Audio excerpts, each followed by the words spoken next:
برو کشید ز پیچا کے ہست بود مرا، چہ اقدہا کے مقام رضا کشود مرا، راضی برضائے رب ہر حال۔ ایمان کے مظاہر، ایمان کے نتائج، ایمان اگر حقیقتاً ہے، نمبر ایک راضی برضائے رب، رضائے رب پہ راضی رہے، یہ حرف آرزو کیسا۔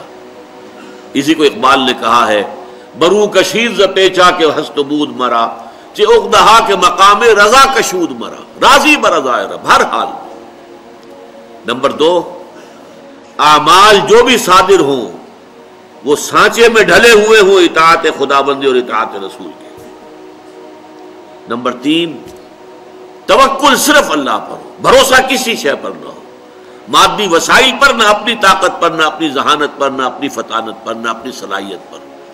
حتی الامکان کوشش کرو، لگے رہو، وسائل کو استعمال کرو، محنت کرو، لیکن نتیجے کے لیے جان لو کہ وہ اللہ کے ہاتھ میں ہے۔ نمبر چار، ہمیشہ اپنا معاملہ اللہ کے حوالے کیا، وَأُفَوِّضُ أَمْرِي إِلَى اللَّهِ إِنَّ اللَّهَ بَصِيرٌ بِالْعِبَادِ، میں اپنا معاملہ اللہ کے حوالے کرتا ہوں۔ تو میں نے جیسا کہ عرض کیا، تم اللہ کے ہو جاؤ، اللہ تمہارا ہو جائے گا۔